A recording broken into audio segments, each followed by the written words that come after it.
Sa isang tahimik na baryo sa gilid ng bundok, nakatira ang magkaibigang sina Carlo at Luis. Bata pa lang kami, palagi na kaming magkasama. Sa bawat kanto ng baryo, may kwento kaming iniwan.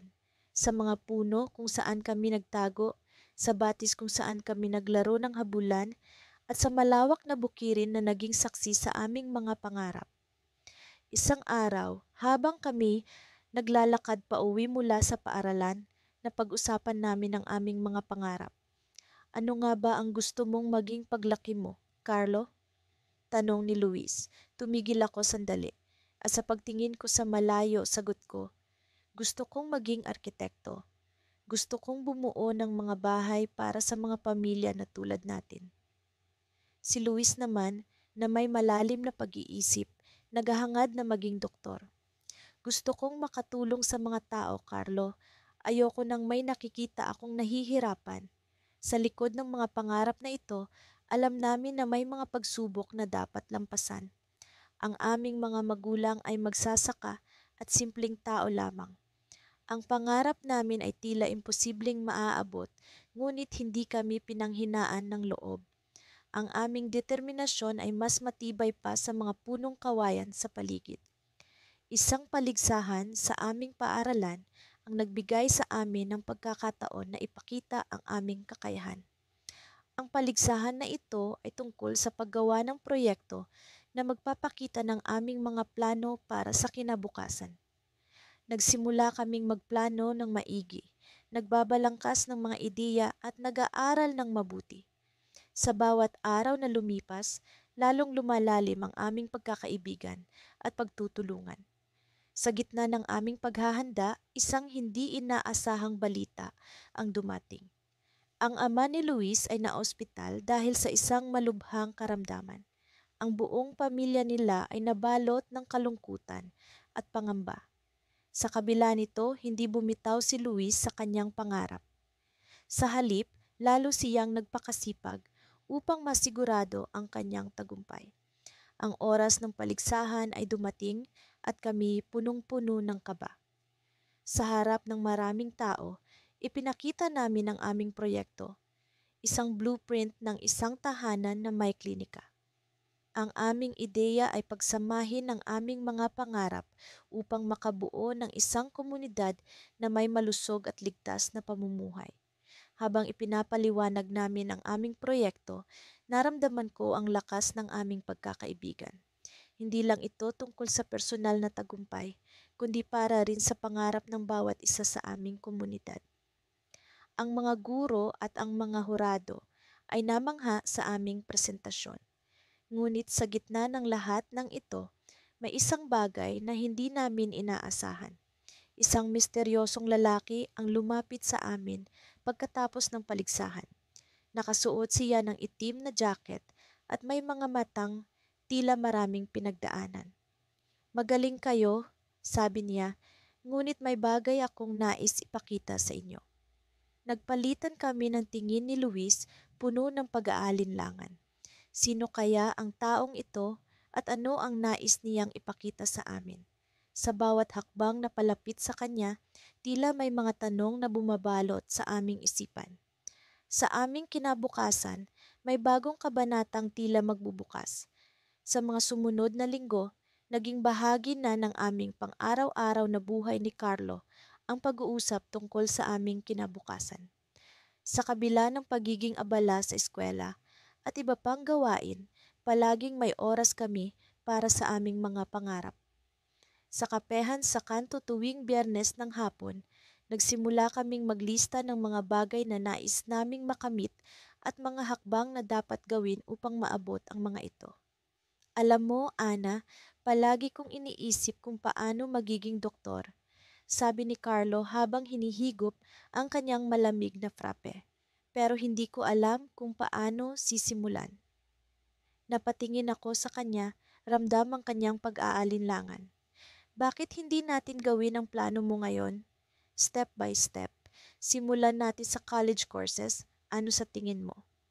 Ngumiti siya, tila nagkaroon ng pag-asa sa kanyang mga mata.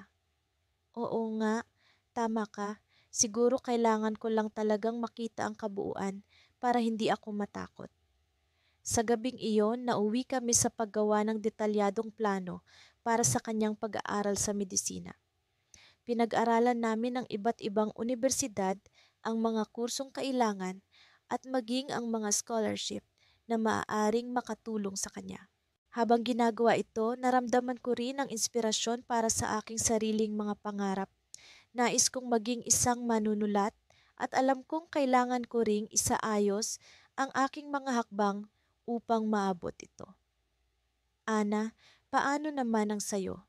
Ano ang mga hakbang para sa pagsusulat mo? Tanong ni Carlo. Sabay tingin sa akin na parang hinihimok akong mangarap ng mas malaki. Napaisip ako. Siguro kailangan ko munang mag-aral sa isang unibersidad na may magandang program para sa pagsusulat at maghanap ng mga mentor na makakatulong sa akin. Doon nagsimula ang mas malalim na pag-uusap namin tungkol sa aming mga pangarap.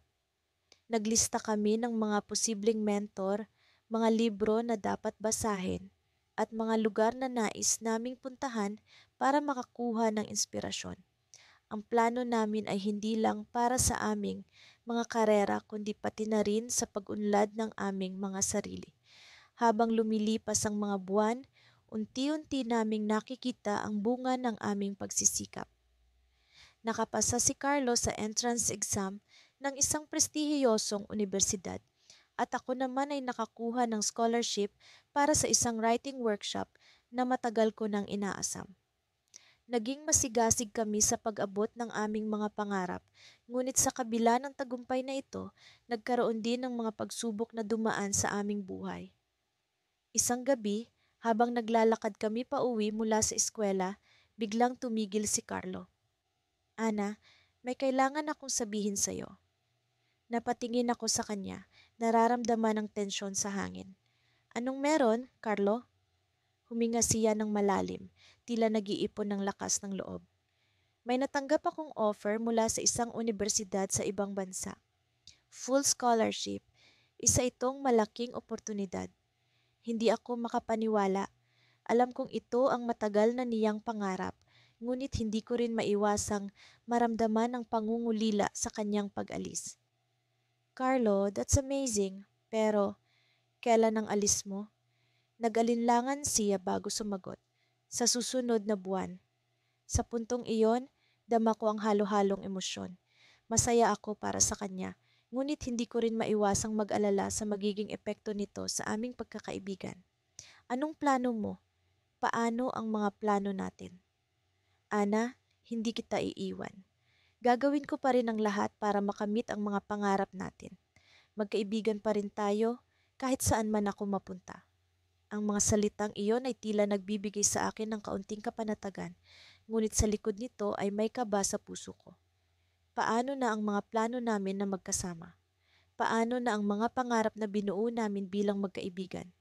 Habang nag-uusap kami, biglang bumuhos ang ulan. Tumakbo kami papunta sa pinakamalapit na silungan, basang-basa ngunit nagtatawanan.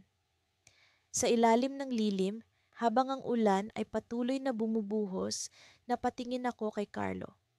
Sa kabila ng lahat, alam kong magiging okay ang lahat.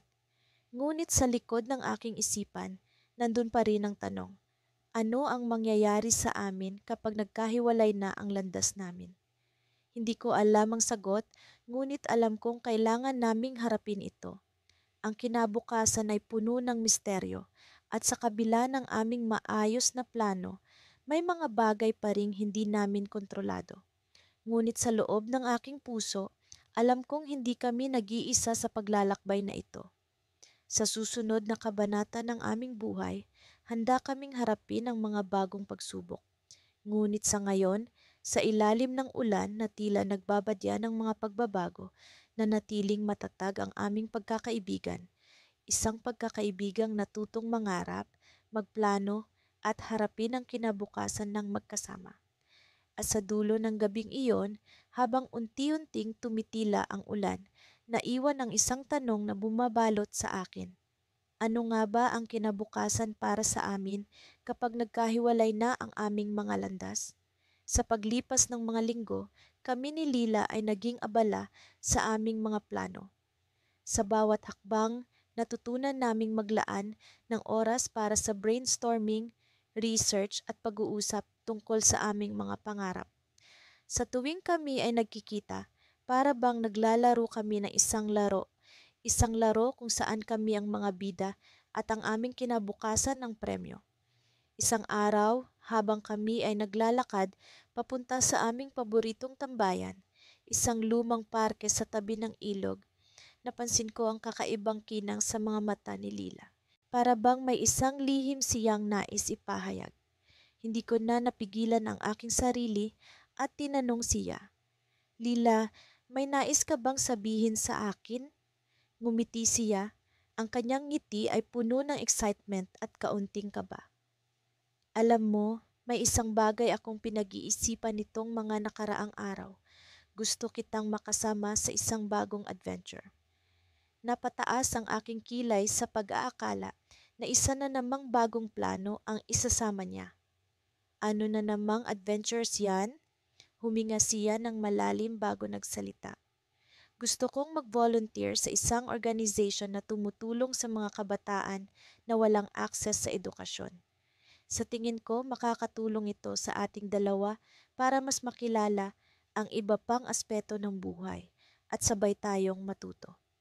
Ang aking puso ay napuno ng kasiyahan at kaunting takot.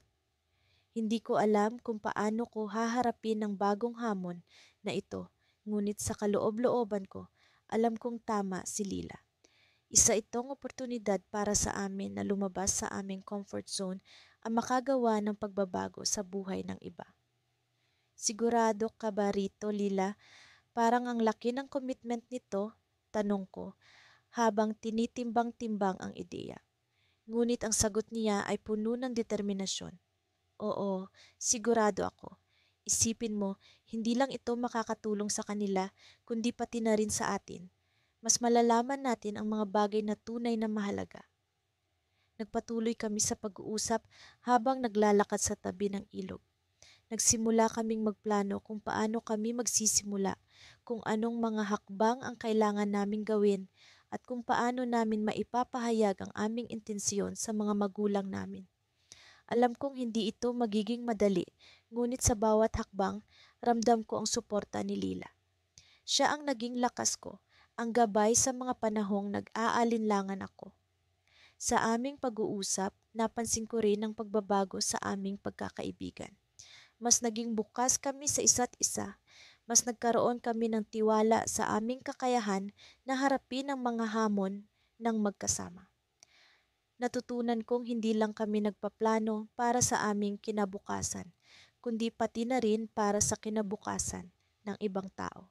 Isang gabi, habang nag-aaral ako sa aking silid, nakatanggap ako ng tawag mula kay Lila. Ang kanyang boses ay tila puno ng excitement at kaunting kaba.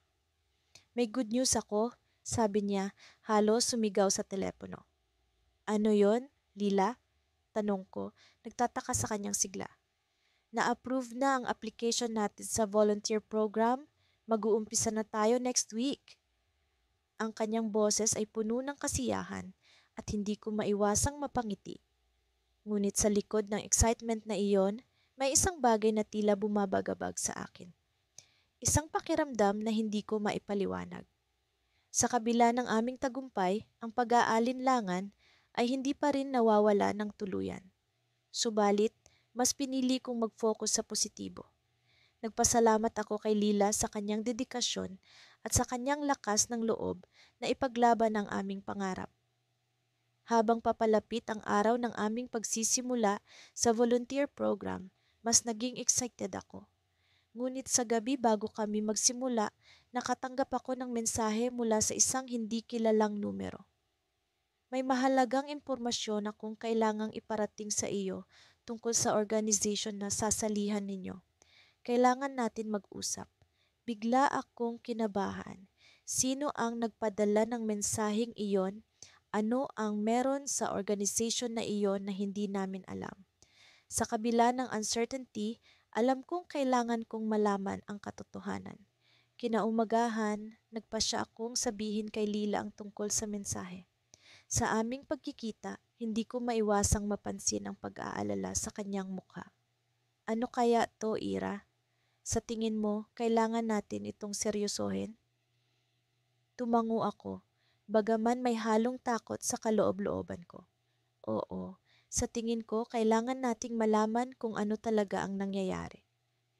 Habang naglalakad kami papunta sa aming unang araw ng volunteer work, sa kabila ng excitement, ramdam ko ang bigat ng uncertainty. Isa itong malaking hakbang para sa amin at hindi namin alam kung ano ang maaaring mangyari. Sa bawat hakbang, ramdam ko ang tibok ng aking puso. Alam ko sa likod ng lahat ng ito, nandito ang twist na maaaring magbago sa aming mga plano. Ano kaya ang lihim na bumabalot sa aming bagong adventure? Sa umaga ng Sabado, nagpasya kaming magkita ni Carla sa aming paboritong tambayan. Isang maliit na kafe na sakto lang ang ingay para sa aming diskusyon. Palaging may kakaibang kasiyahan sa hangin sa tuwing nagkikita kami rito, na para bang ang lugar na ito ay simbolo ng aming mga pangarap na unti-unting nagkakaroon ng hugis. May bago akong plano, bungad ni Carla habang nag-aayos ng kanyang mga gamit sa mesa. Agad na umusbong ang aking pagkasabik. Gusto kong mag-aral ng culinary arts. Matagal ko nang iniisip ito, pero ngayon lang ako nagkaroon ng lakas ng loob na sabihin sa'yo. Napangiti ako. Alam kong hilig ni Carla ang pagluluto. Palaging nagpapalasa ng mga bagong putahe sa tuwing may pagkakataon. Sinabi mo rin sa akin dati na gusto mong magkaroon ng sariling restaurant, di ba? Tanong ko sa kanya. Oo, pero hindi ko alam kung paano ako magsisimula. Sagot niya. Kaya naisip kong simulan sa pag-aaral.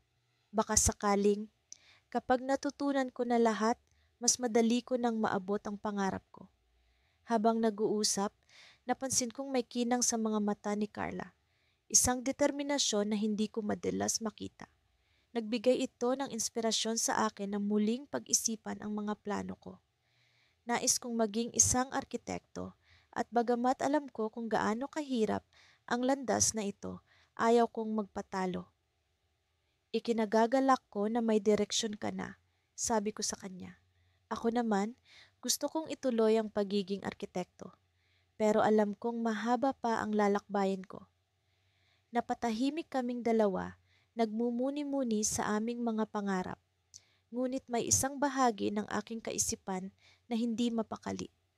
Nais kong ibahagi kay Carla ang isang lihim na plano ko, isang bagay na matagal ko nang iniisip ngunit hindi ko pa nasasabi sa kahit sino. Carla, may gusto akong sabihin sa'yo. Panimula ko. May plano akong mag-aral sa ibang bansa. Nais kong makuha ang pinakamahusay na edukasyon sa larangan ng arkitektura. Natatakot ako, pero alam ko na ito ang tamang desisyon. Nanlaki ang mga mata ni Carla. Talaga? Tanong niya, puno ng pagkagulat. Kailan mo pa ito pinaplano? Matagal na, sagot ko, pero hindi ko alam kung paano ito sasabihin sa'yo. Ayokong isipin mo na iiwan kita. Hindi naman kita pipigilan, pero paano na ang mga plano natin? Tanong ni Carla. May bahid ng lungkot sa kanyang tinig. Napaisip ako. Alam kong ang aming pagkakaibigan ay mahalaga sa akin, pero alam ko rin na may mga pagkakataon na kailangan naming magdesisyon para sa sarili naming kinabukasan. Kaya natin to, sabi ko. Kahit magkalayo tayo, hindi mawawala ang suporta natin para sa isa't isa. Ngunit hindi ko maiwasang mag-alala. Paano kung ang desisyong ito ay magdulot ng lamat sa aming pagkakaibigan? Paano ko haharapin ang mga pagbabagong dulot ng pag-aaral sa ibang bansa? Nalulugmok ako sa dami ng mga katanungan. Sa kabila ng aming mga pangarap, naramdaman naming may kulang pa rin. Parang may bahagi ng puzzle na hindi pa namin nakikita. Nagpatuloy ang aming pag-uusap, ngunit palagi na lang bumabalik ang usapan sa mga plano namin para sa hinaharap. Lumipas ang mga oras at sa aming pag-alis sa kafe, isang hindi inaasahang balita ang sumalubong sa amin. May natanggap na tawag si Carla. Isang oportunidad na hindi niya inaasahan. Isang international na culinary competition ang magaganap at isa ako sa mga napili. Tuwang-tuwang balita ni Carla. Pero kailangan kong magpunta sa ibang bansa para dito. Napatigil ako sa kalsada. Isang twist na hindi namin inaasahan. Pareho kaming bibigyang daan ng aming mga pangarap sa ibang lupain at sa pagkakataong ito, ang aming mga plano ay nagkaroon ng bagong liwanag. Kung ganoon, pareho tayong may pupuntahan, sabi ko, pilit na binabalik ang kasiyahan. Hindi ko akalaing sabay tayong haharap sa ganitong sitwasyon.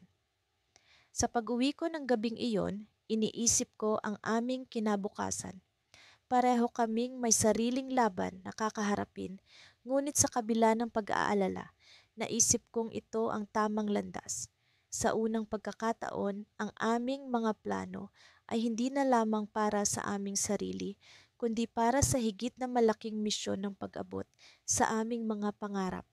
Ngunit ang tanong ay nananatili, paano kung ang mga landas namin ay magkaiba? Paano kung sa aming pag-abot sa mga pangarap, ang aming pagkakaibigan ay mawala sa likod ng aming mga tagumpay? Habang ako ay nakahiga, hindi ko maalis sa isipan ang mga katanungang bumabalot sa akin. Nagkaroon kami ng bagong pag-asa, ngunit sa likod nito ay may isang cliffhanger. Ang aming pagkakaibigan ay nakataya sa desisyong ito. Sa pagpasok ng bagong kabanata ng aming buhay, ang kinabukasan ay puno ng misteryo at ang mga susunod na hakbang ay hindi pa namin alam. Ngunit alam kong sa bawat hakbang namin, palaging mayroon kaming isa't isa. Sa paglipas ng mga buwan, unti-unting nabuo ang aming mga plano para sa hinaharap. Ako si Marco, kasama ang matalik kong kaibigan na si Lila. Sabay naming hinarap ang mga pagsubok na dala ng buhay. Mula sa simpleng pag-uusap sa ilalim ng puno ng mangga sa likod ng aming paaralan, nagkaroon kami ng mas malalim na pag-unawa sa kahalagahan ng pagpaplano para sa kinabukasan. Nagsimula kami sa simpleng pangarap. Ako, isang batang nangangarap na maging isang arkitekto. Samantalang si Lila, ang matalik kong kaibigan, ay nais maging isang doktor. Sa simula, tila napakalayo ng aming mga pangarap sa aming kasalukuyang kalagayan. Ngunit tulad ng sabi ni Lila, Marco, ang bawat hakbang patungo sa pangarap ay nagsisimula sa isang simpleng plano. Kaya naman, tuwing Sabado, naglalaan kami ng oras para pag-usapan ang mga hakbang na dapat naming gawin. Minsan, sa ilalim ng malamlam na liwanag ng buwan, kami ay nag-uusap sa aming mga notebook, naglilista ng mga bagay na kailangan naming gawin. Ano sa tingin mo, Marco? Paano natin haharapin ang mga hadlang na ito? Tanong ni Lila habang tinuturo ang listahan ng mga posibleng problema sa kanyang notebook. Simulan natin sa maliit, hanapin natin ang mga programa na makakatulong sa atin tulad ng mga scholarship o mga workshop. Sagot ko, puno ng determinasyon. Sa bawat pag-uusap, lumalalim ang aming pag-unawa sa kahalagahan ng bawat hakbang na aming gagawin. Hindi na ito basta pangarap, kundi isang konkretong plano na aming pinagtutulungan. Sa isang pagkakataon, habang nakaupo kami sa ilalim ng puno, may narinig kaming pag-uusap ng dalawang guro. Narinig mo na ba? May bagong programa para sa mga kabataan na gustong mag-aral sa ibang bansa. Sabi ng isa, puno ng excitement. Oo, at mukhang maganda ang mga oportunidad na ibinibigay nila. Sagot ng isa pa. Nagkatinginan kami ni Lila, puno ng pag-asa. Ito na ang pagkakataon natin, Marco. Maaaring ito na ang simula ng ating mga pangarap. Sabi ni Lila, puno ng sigla. Agad naming sinimulan ang pag-aaral tungkol sa programa, naghanap ng mga detalye at nagplano kung paano kami makakasali. Sa aming paglalakbay, natutunan namin ang halaga ng pagsisikap at sakripisyo. Hindi lahat ng araw ay madali. May mga pagkakataong kami ay napapagod, may mga oras na kami ay nag-aalinlangan. Ngunit sa bawat hakbang, lagi naming sinasabi sa isa't isa, hindi tayo susuko. magkasama nating haharapin ang lahat. Isang araw, habang kami ay nag-aayos ng aming mga dokumento para sa aplikasyon, nakatanggap si Lila ng tawag. Sa kabilang linya ang kanyang ina na may malungkot na balita. Lila, kailangan mong umuwi. May nangyari kay Papa, sabi ng kanyang ina, puno ng hinagpis. Napaluhod si Lila, hindi makapaniwala sa kanyang narinig. Ako naman ay tahimik na lumapit, hinawakan ang kanyang kamay. Lila, nandito lang ako, hindi kita iiwan. Bulong ko, sinusubukang magbigay ng lakas sa kanyang nanghihinang puso. Sa mga sumunod na araw, nagdesisyon si Lila na umuwi muna sa kanilang probinsya upang makasama ang kanyang pamilya. Naiwan ako, nag-iisip kung paano namin itutuloy ang aming mga plano. Pero alam ko, sa kabila ng lahat, hindi kami magpapatalo sa pagsubok. Isang linggo ang lumipas at hindi pa rin kami nagkikita ni Lila. Hanggang sa isang araw, nakatanggap ako ng liham mula sa kanya. Marco, alam kong mahirap ito para sa ating dalawa, pero kailangan kong piliin ang pamilya ko ngayon. Alam ko makakahanap tayo ng paraan. Huwag kang susuko. Sa mga salitang iyon, naramdaman ko ang bigat ng desisyon ni Lila. Ngunit naroon din ang kanyang tiwala sa akin. Ngayon, nasa akin ang responsibilidad na ipagpatuloy ang aming mga pangarap habang siya ay nag-aalaga sa kanyang pamilya. Sa huling bahagi ng liham, may nakasulat na isang pangungusap na hindi ko malilimutan. Marco, may isang sikreto akong ibabahagi kapag nagkita tayo. Isang bagay na magbabago sa lahat.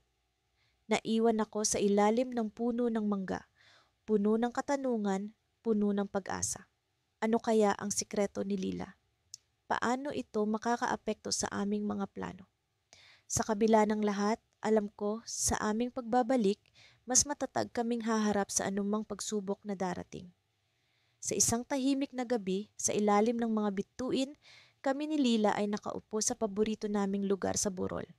Ito ang aming tagpuan tuwing gusto naming mag-isip at magplano para sa aming kinabukasan. Ang hangin ay malamig, ngunit hindi ito alintana dahil sa init ng aming mga pangarap. Alam mo, Mateo, sabi ni Lila habang tinititigan ang kalangitan, nakakatuwang isipin na ilang taon mula ngayon, lahat ng ito ay magiging bahagi ng kwento natin. Ang bawat desisyon, ang bawat hakbang na gagawin natin. Tumango ako, sumasang-ayon sa kanya. Oo, Lila, at hindi ko maisip na gagawin ko ito kasama ang iba kundi ikaw. Ang pagkakaroon ng partner na tulad mo ay nagbibigay sa akin ng lakas ng loob. Simula pa lang ng aming pagkakaibigan, alam na namin na nagtataglay kami ng parehong ambisyon. Hindi lang ito basta-basta pangarap, kundi plano na talagang pinag-isipan. Pareho kaming lumaki sa simpleng pamumuhay, ngunit hindi ito naging hadlang sa aming pagnanais na makamit ang mas magandang kinabukasan. Mayroon akong bagong ideya, sabi ni Lila na may halong excitement sa boses. Bakit hindi natin idokumentaryo ang ating paglalakbay? Isang paraan para hindi lang natin makita ang progreso natin, kundi maging inspirasyon sa iba. Nag-isip ako sandali at ngumiti. Iyan ay isang magandang ideya, Lila. Minsan ang mga kwento ng ibang tao ang kailangan para ma-inspire ang iba. At sino ang nakakaalam, baka maging daan ito para mas makilala pa natin ang ating sarili.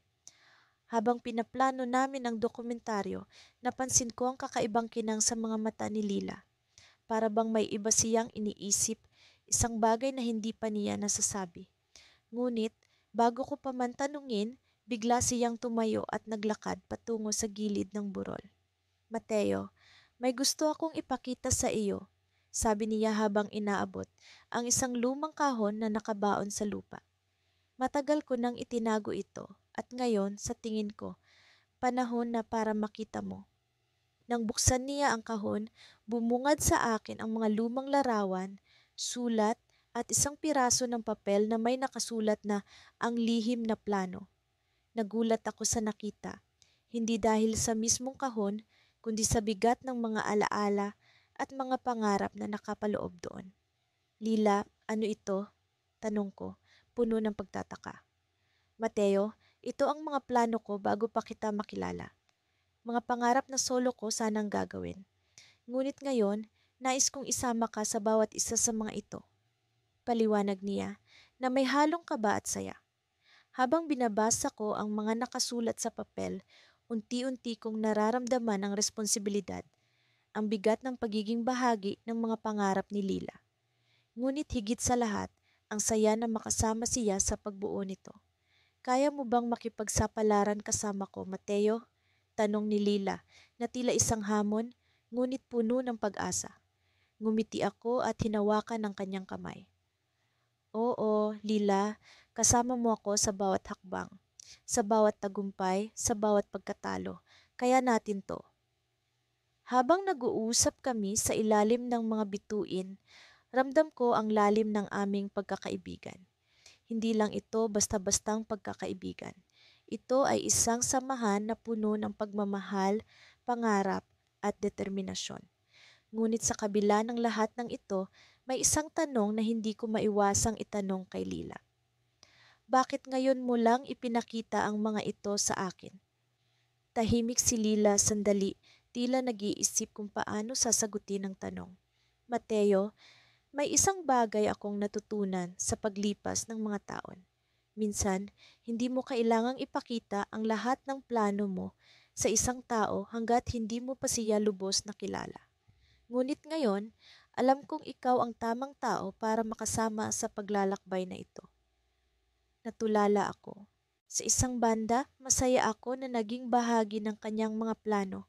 Ngunit sa kabilang banda, hindi ko maialis ang tanong sa isip ko. Ano nga ba ang nangyari sa nakaraan ni Lila? Bakit tila may karanasang nag-udyok sa kanya upang itago ang lahat ng ito? Habang naglalakad kami pauwi, naiwan sa isip ko ang tanong na iyon. Ngunit alam ko, sa tamang panahon, malalaman ko rin ang buong kwento. At sa oras na iyon, handa akong makinig at maging bahagi ng kanyang paglalakbay. Ngunit sino ang mag-aakala na ang lihim ni Lila ay may mas malalim pang kahulugan kaysa sa aming inaakala? Isang karanasan na magbabago sa direksyon ng aming mga plano. Isang twist sa kwento na magdidikta sa aming kinabukasan. Hindi ko alam kung ano ang mangyayari, ngunit isang bagay ang sigurado. Sa bawat hakbang, sa bawat desisyon, magkasama naming haharapin ang hamon ng buhay. Sa ilalim ng mga bituin, kami ay mga kabataang punong-puno ng pangarap at pag-asa. Sa wakas, natapos ko na rin ang pagsusulit na matagal kong pinaghandaan.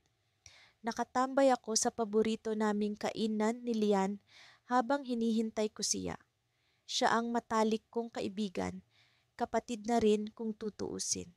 Simula pa noong bata kami, magkasama na kami sa pagbuo ng mga pangarap.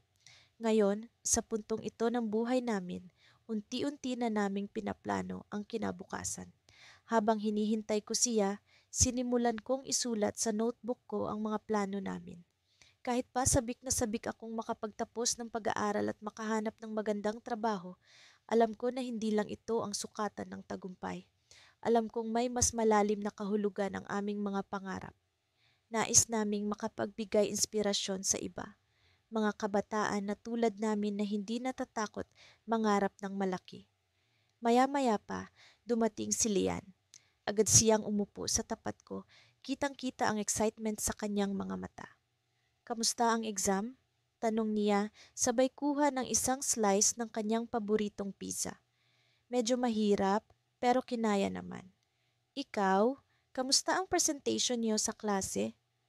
Tanong ko pabalik habang nilalaro ang ballpen sa mga daliri ko. Maayos naman, nagustuhan ng prof ang aming proposal para sa community project. Hindi ko nga akalain na magkakaroon tayo ng ganitong impact sa lugar natin. Sagot niya, puno ng saya. Naisip ko pwede nating gawing mas malawak ito. Maraming nangangailangan ng tulong sa labas ng komunidad natin. Napaisip ako, ang ideya ni Lian ay hindi lamang makatulong sa aming komunidad, kundi pati na rin sa iba pang lugar sa bansa. Oo nga, pwede tayong mag-organize ng mas maraming outreach programs. Pero para magawa natin yan, kailangan natin ng suporta at mga resources. Paano kaya natin sisimulan ito? Tanong ko. Pwede tayong magsimula sa social media. Alam mo naman, halos lahat ng tao ngayon ay andun. Pwede tayong mag-create ng page para sa project natin. Tapos mag-reach out tayo sa ibang youth organizations na may kaparehong advocacy. Sagot niya, puno ng determinasyon. Naramdaman ko ang excitement sa hangarin niya. Gusto ko ang ideya na iyon at naisip ko na maaari talaga namin itong gawing mas malawak. Pero habang nag-uusap kami, may biglaang text message na dumating sa cellphone ko. Hindi ko inaasahan ang mensahe at hindi ko rin ito agad naintindihan. Mula ito kay Tito Ben. Sabi niya, may importanteng usapan daw kami mamayang gabi. Hindi niya sinabi kung ano pero mukhang seryoso.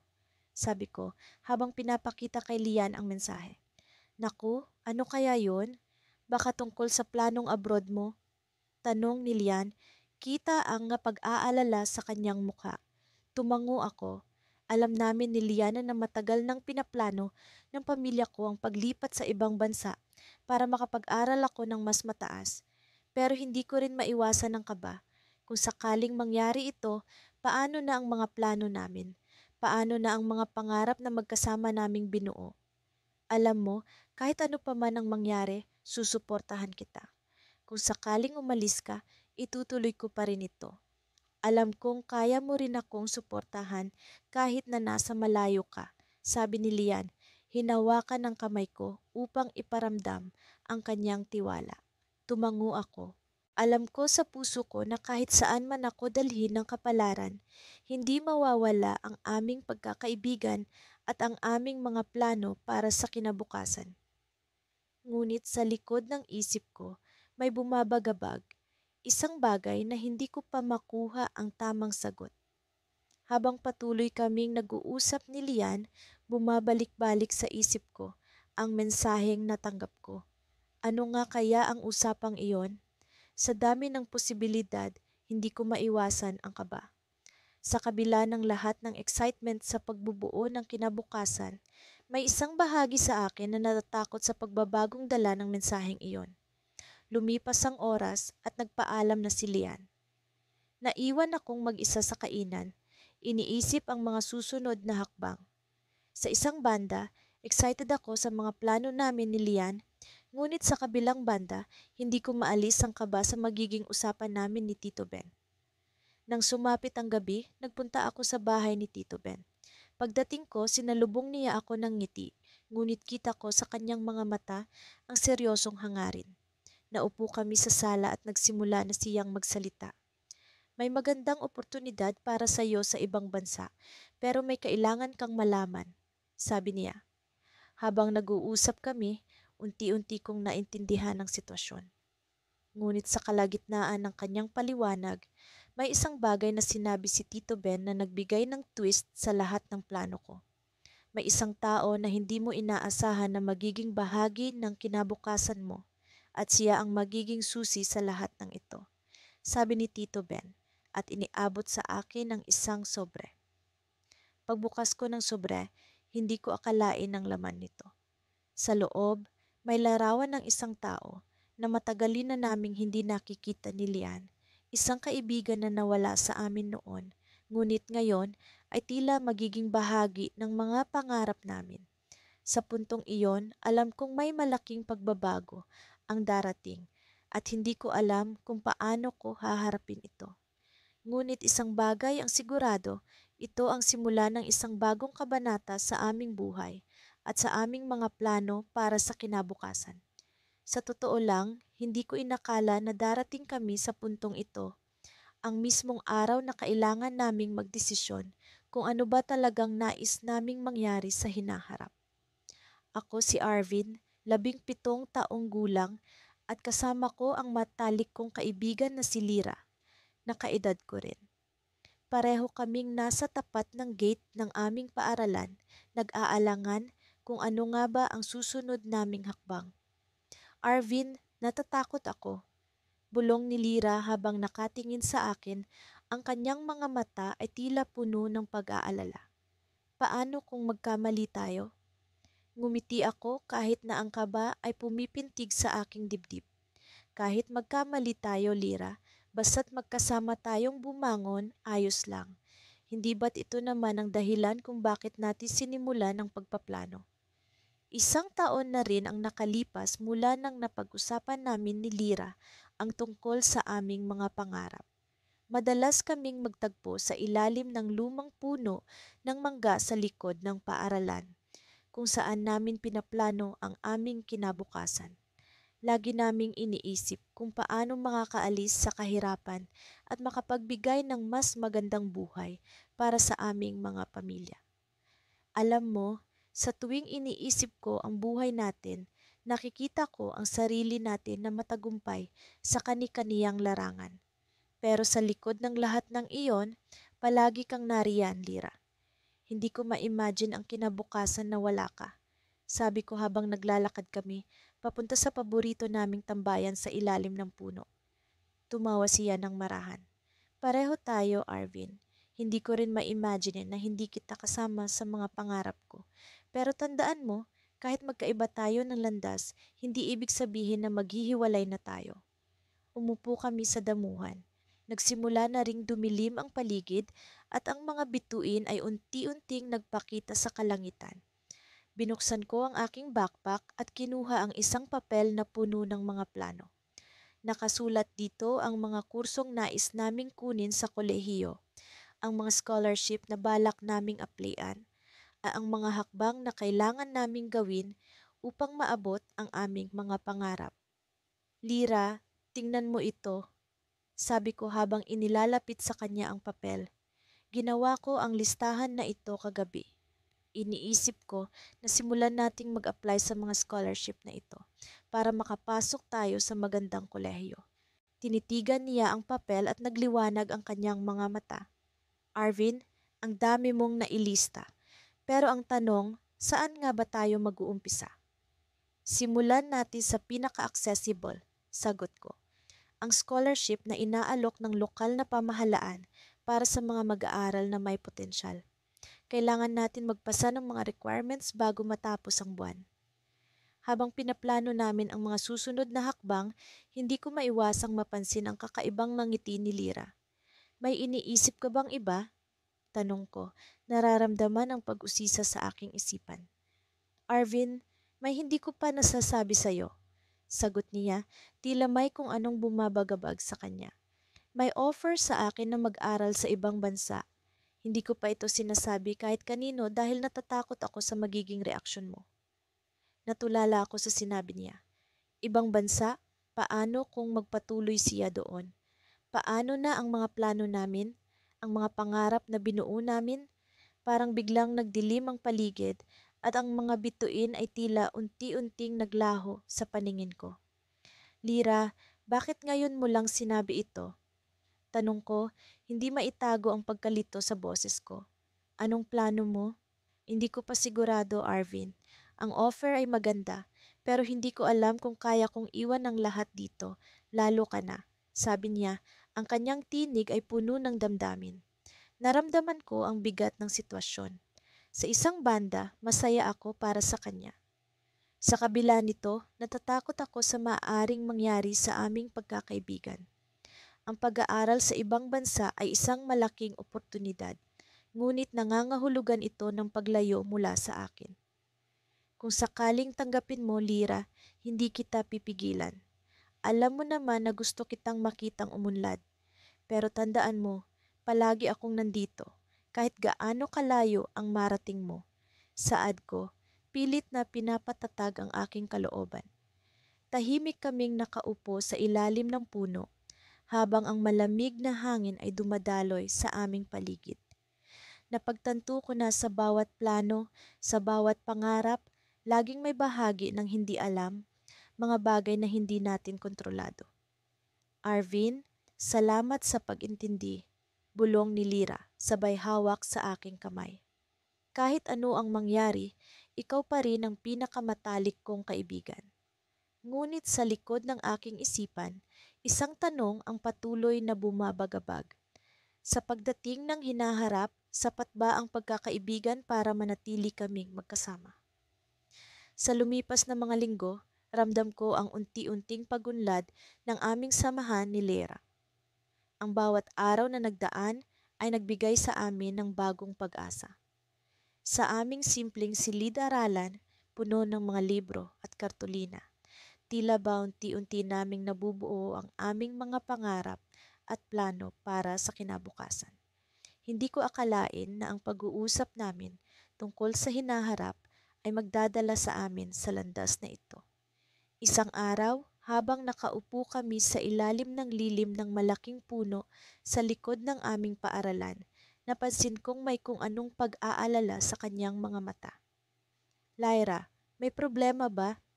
Tanong ko habang iniabot ang isang tasa ng malamig na tsaa na lagi naming iniinom tuwing hapon. Nagpakawala siya ng isang malalim na buntong hininga bago nagsalita. Alam mo, iniisip ko kung paano natin mapapanatili ang mga plano natin. Paano kung may mga balakid na dumating na hindi natin inaasahan? Tumingin ako sa kanya. Marahil upang ipakita na naririnig ko ang kanyang mga alinlangan. Alam mo ba, Lyra, ang bahagi ng pagplano ay ang pagkakaroon ng flexibility. Hindi natin palaging kontrolado ang lahat ng mangyayari, pero palagi tayong may magagawa para umangkop. Ngumiti siya, ngunit hindi pa rin nawala ang alalahanin sa kanyang muka. May isang bagay pa akong hindi nasasabi sa'yo. Sabi niya na tila nagdadala ng mabigat na pasanin. Napatigil ako. Ang tono ng kanyang boses ay tila nagbabadya ng kung anong mahalaga. Ano yon, Lyra? May natanggap na akong scholarship offer mula sa isang universidad sa Maynila. At ito ang pagkakataon ko para sa kurso na matagal ko nang pinapangarap, ang engineering. Ani Lyra, habang ang kanyang mga mata ay puno ng halo ng saya at pag-aalala. Nabigla ako sa kanyang revelasyon. Hindi ko alam kung paano ko dapat maramdaman, ngunit mabilis kong naisip ang kahalagahan ng pangarap niya. Ang galing, Lyra, pero ibig bang sabihin nito ay kailangan mong umalis dito? Tumango siya at sa kanyang mga mata nakita ko ang pag-aalinlangan. Oo, pero hindi ko gustong iwanan ang mga plano natin. Hindi ko gustong iwanan ka. Nagdaan ang ilang minuto ng katahimikan habang iniisip ko kung paano namin haharapin ang sitwasyon. Sa kabila ng saya sa kanyang tagumpay, may bahagi sa akin na nanghihinayang sa posibilidad na magkalayo kami. Ngunit alam ko rin na ito ay isang pagkakataon na hindi dapat palampasin. Lira, alam mo naman na ang mga pangarap natin ay hindi palaging nangangahulugan ng pisikal na paglalakbay ng magkasama. Ang mahalaga ay patuloy tayong mag-uusap, magtutulungan at susuportahan ang isa't isa kahit nasaan man tayo, sabi ko, pilit na nagpapakita ng tapang. Ngumiti siya, ngunit may luha na tumulo sa kanyang pisngi. Salamat, alam ko naman yon. Pero ang hirap lang talagang iwanan ang lahat ng nasimulan natin. Habang hinahaplos ko ang kanyang likod, parang may naisip akong ideya. Lyra, paano kung gumawa tayo ng isang proyektong makakapagpanatili ng connection natin? Isa itong online platform kung saan makakapagbahagi tayo ng mga ideya, plano at pag-unlad natin. Hindi lang para sa atin, kundi para sa lahat ng kabataan na tulad natin. Nakita ko ang pagliwanag sa kanyang mga mata. Tama ka, ang ganda ng ideya mo, magagawa natin yan. Nagsimula kaming mag-isip ng mga detalye kung paano ito magiging posible at kung paano namin ito sisimulan. Ang pag-uusap na iyon ay nagbigay sa amin ng bagong pag-asa na kahit magkalayo kami, ang aming pagkakaibigan at mga pangarap ay mananatiling matatag.